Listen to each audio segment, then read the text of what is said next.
Oh, thank you. Thank you very much. I think I'll go out and come back in again. Thank you very much.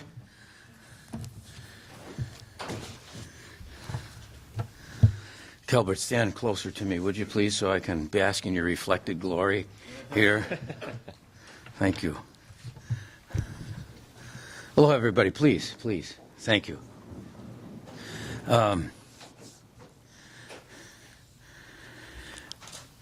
December 10th, 2 years ago, was the inauguration of this administration. And at the time, I indicated that we'd be playing 4 quarters. And so we'll be coming up on halftime pretty soon. And at the time, we indicated that we had a game plan, a financial plan that we wanted to put into effect.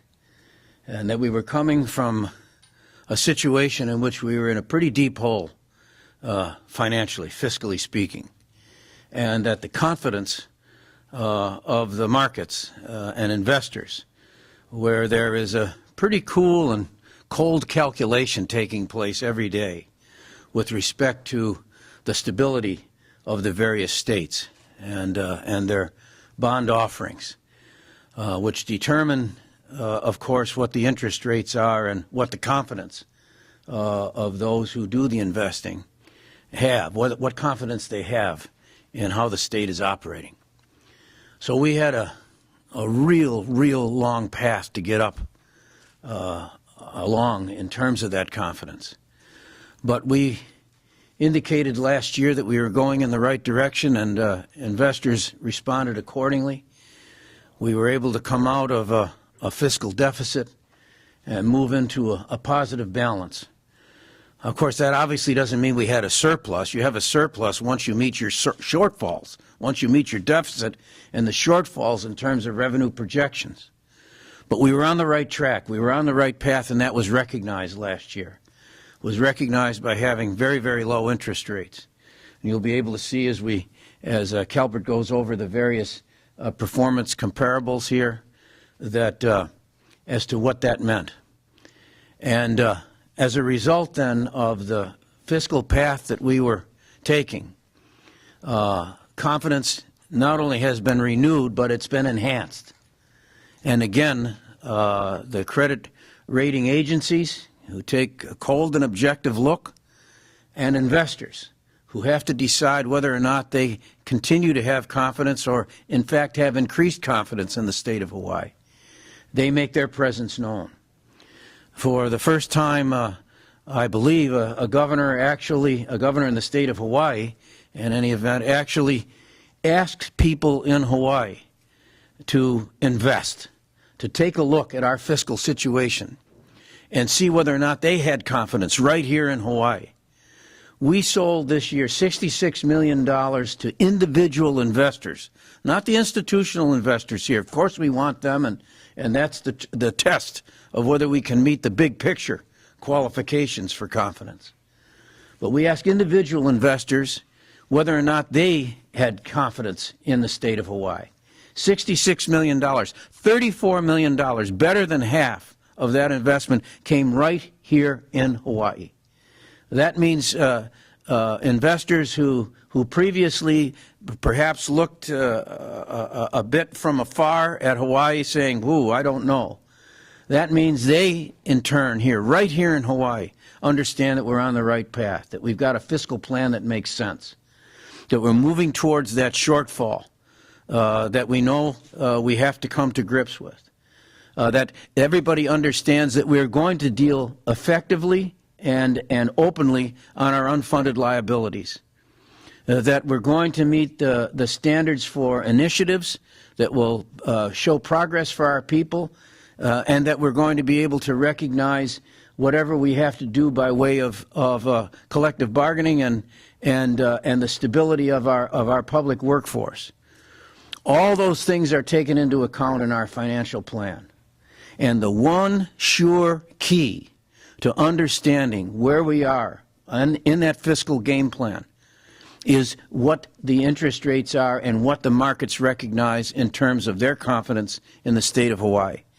And with that, then, I would like to introduce the person that I think ranks with any budget and finance director anywhere in the United States, a true treasure for Hawaii, who is thinking, how am I going to follow up on what the governor just said about me? Calbert Young. You'll notice, Calbert, that I got scattered applause, but yours was steady and full right across the room.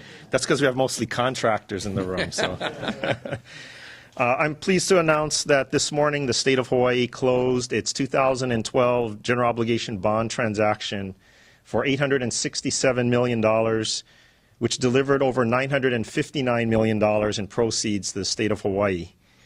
The transaction included $470 million in new bonds, but it also refunded about $397 million in previously existing bonds for savings, reducing the state's overall debt service and debt costs.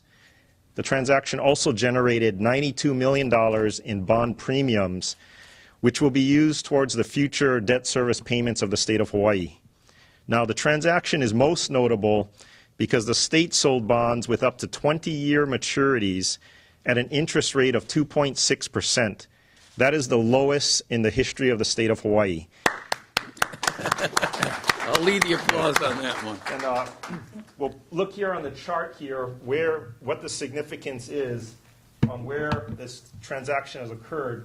Going back to the turn of the century, I guess, 2000, you see the line dictates the municipal bond index, and the points indicate where Hawaii has sold its general obligation bonds across that time. I will note that Hawaii has historically been able to sell at interest rates less than the municipal bond index, but if you notice where this current transaction falls, it is significantly lower than the index for that day and significantly lower than any spread in the previous history for the state on any transaction.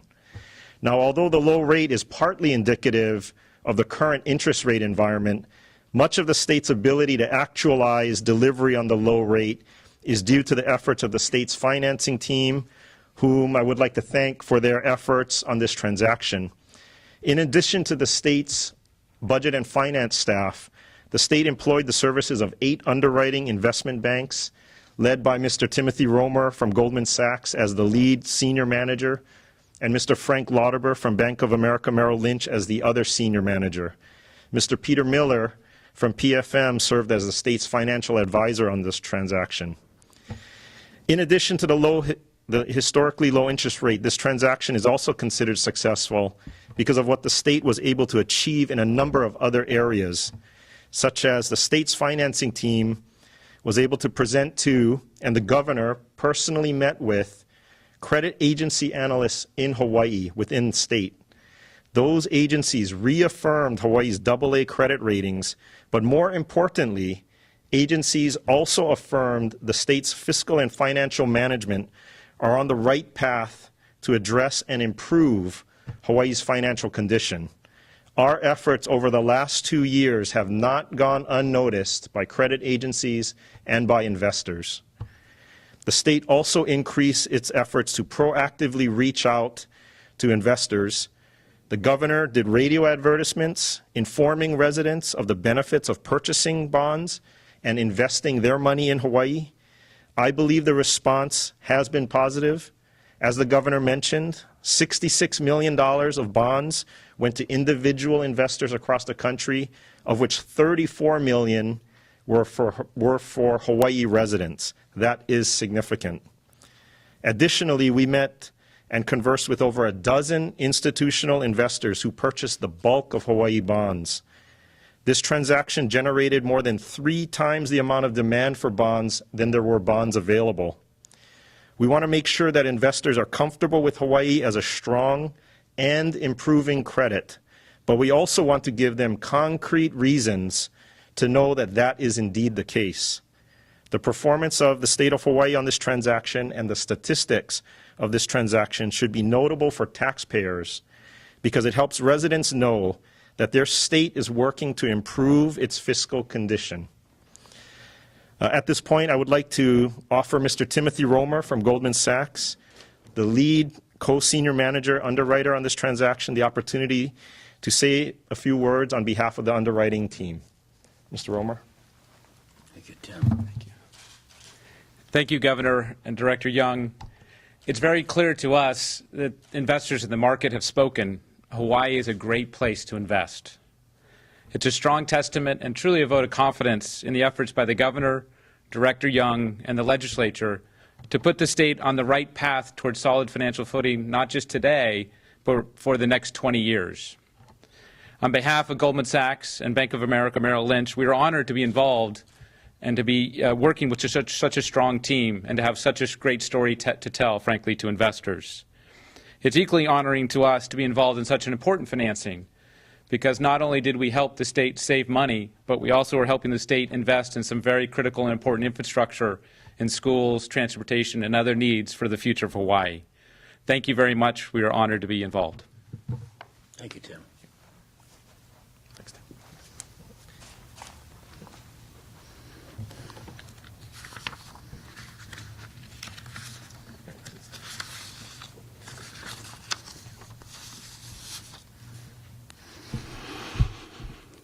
So I think we can sum up what's taking place today and what has taken place over the last 2 years by saying that we are back on track in Hawaii, that our four-quarter game is underway in the fashion that our initial game plan outlined. The credit rating agencies have taken notice. The investors, institutional and individual, have taken notice both nationally and locally. We see that in the improving unemployment statistics. We see that in our employment rate rising. We have among the lowest unemployment rates for urban areas and as well as across the state of any place in the country. We are on track to be able to deal with the question of a fiscal cliff falling off. We're not falling off any cliffs anymore in the state of Hawaii. We've climbed up that cliff, and we're moving in the other direction, away from that kind of fall.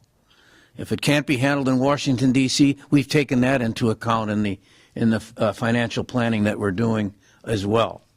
We intend to see that the good start that we made and the good path we're following right now is continued. We intend to see as we go into the third quarter that the confidence that's been shown in the state of Hawaii in terms of its financial planning, its financial game plan, we intend to see that that confidence is continued and in fact increased. And so I couldn't be happier with the team that put this together, and I can assure all the people of Hawaii that we're going to continue on this positive path. Thank you very much. Now I think we can take some questions, or if you don't have questions, if you have observations that you'd like some commentary on, I'll be pleased to do so and to ask Calbert to step in and give any necessary detail.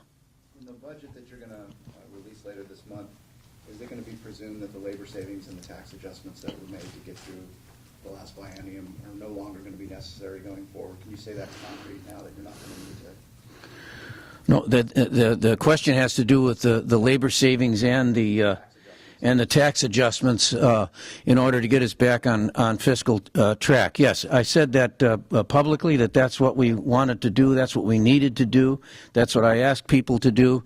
You may recall that the analogy that I used, that the metaphorical approach to it had to do with the canoe and us all being in the canoe and pulling together. We're on the right fiscal path. We have a positive balance on our way to dealing with the shortfall. And so I think that we can address the question of necessary initiatives, including consideration of what we need to do in terms of a public employee pay and benefits. And I think you'll see that made quite clear in the upcoming budget presentation to the legislature. You mentioned unfunded liabilities. What's the status of that picture as well? Well, no, the unfunded liabilities question is being addressed. The question was whether it was improving.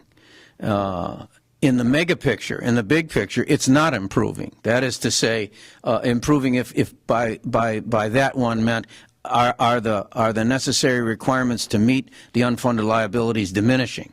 They aren't. If anything, they're expanding.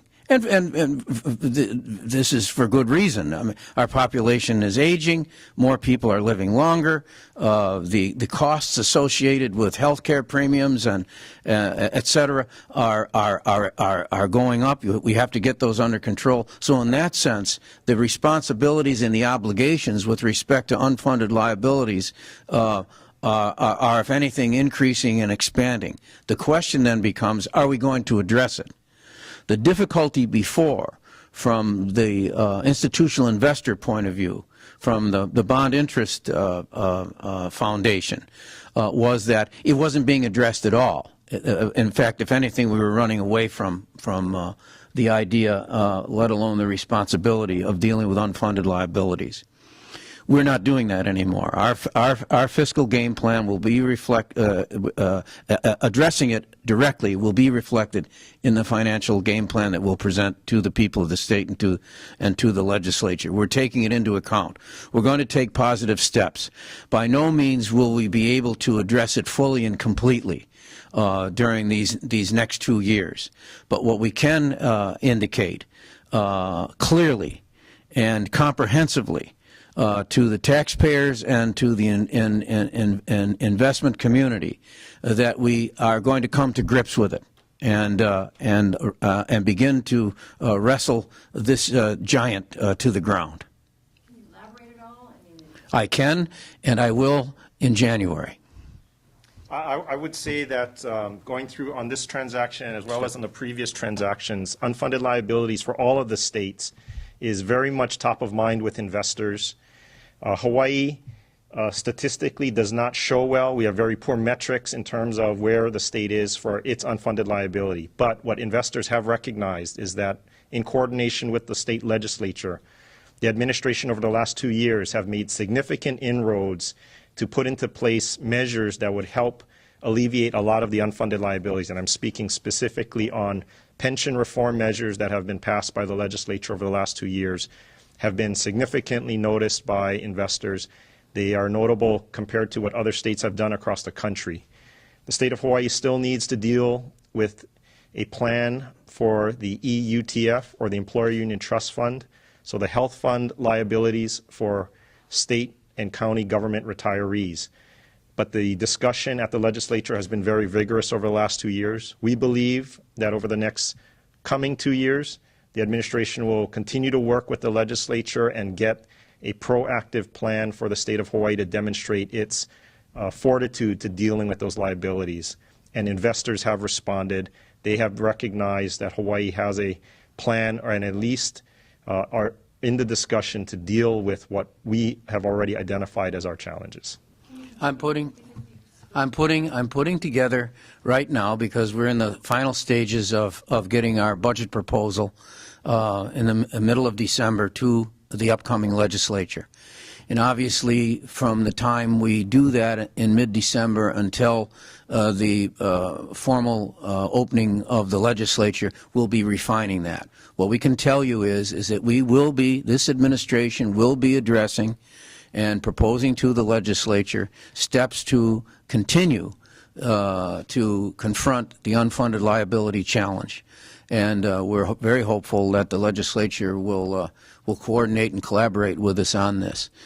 We believe that the bond markets, the investors who enable us to have these low interest rates now recognize that that's our intention, and I believe they have confidence that we're going to present a positive program that will continue us on the right path to fiscal stability.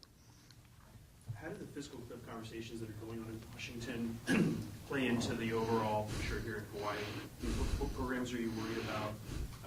What you mentioned, if they can't fund it in Washington, we got a plan to take care of it here. Can you be more specific about?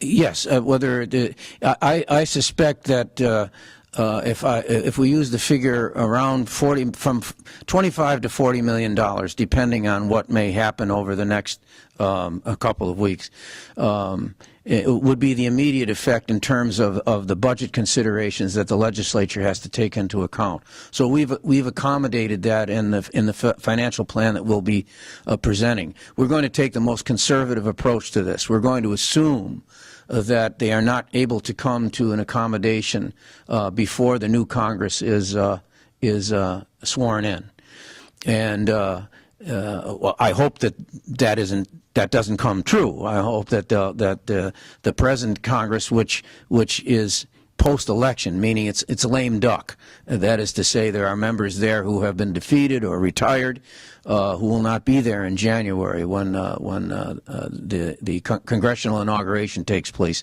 in the first week in January. So we're hopeful that they will take some steps, positive steps, to deal with the financial questions that are extant in Washington.